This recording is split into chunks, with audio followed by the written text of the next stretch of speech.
Misinformation doesn't spread because people are gullible. It spreads because the large volume of it is simply impossible to monitor manually.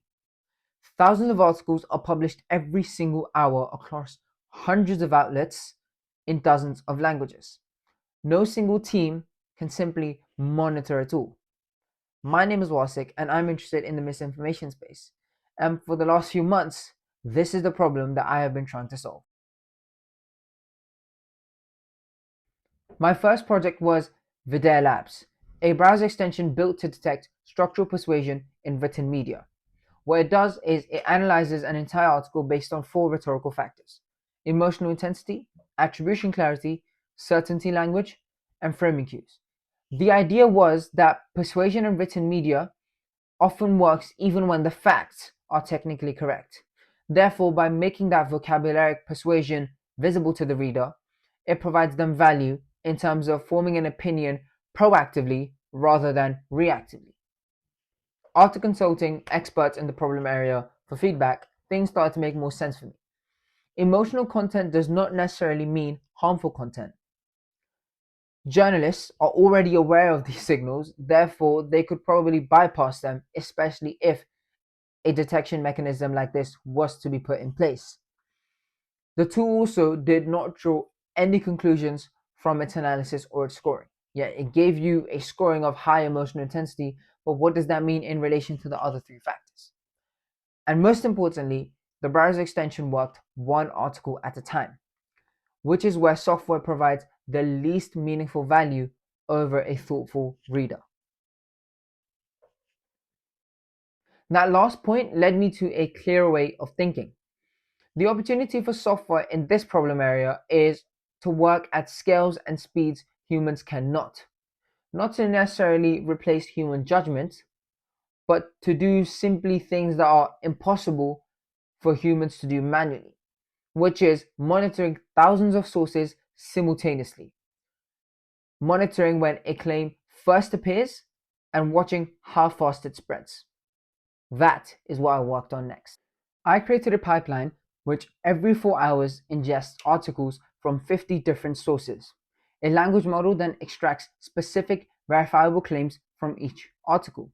Those claims are then clustered by semantic similarity. So, when six outlets are carrying the same assertion in different words, the system catches that automatically.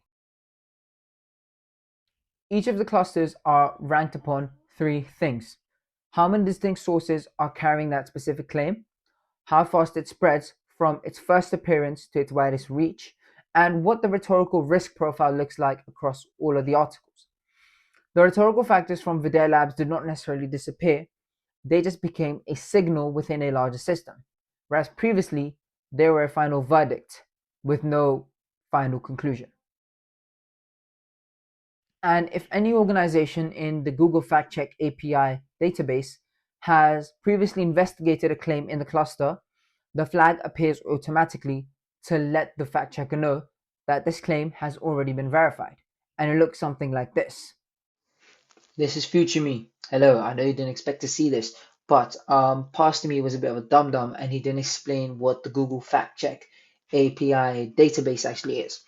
But simply, it's this database made by Google in which all the fact checking organizations that obviously are parts of the database, they always update that, okay, this is a new claim and we verified that it's true or false, and this is our process to verify it. And yeah, that's pretty much it. In 5 days of live monitoring and testing, the dashboard was able to identify two previously fact checked false claims in major institutional outlets, conflicting casualty figures from the same outlets in the same day, and conflicting charge details around a criminal case and a case of misidentified footage around a diplomatic story. All of this automatically before any of us even got to our morning coffees. The speed is crazy. The tool does have its limitations. There is a 4 hour timing gap between when a story first breaks out and when it first appears on the dashboard. And paywalled outlets create blind spots in the source set, and rhetorical scoring is currently averaged out at the cluster level.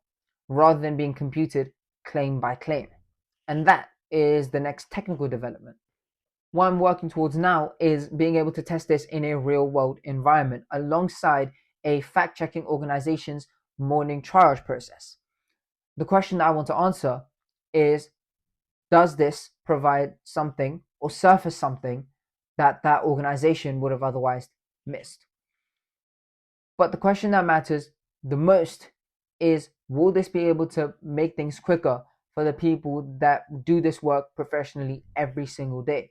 The people that make sure that the news stories that we see on our phones or our computer screens contain fact checked and truthful claims, so that we believe in the right things to be able to make the correct opinions.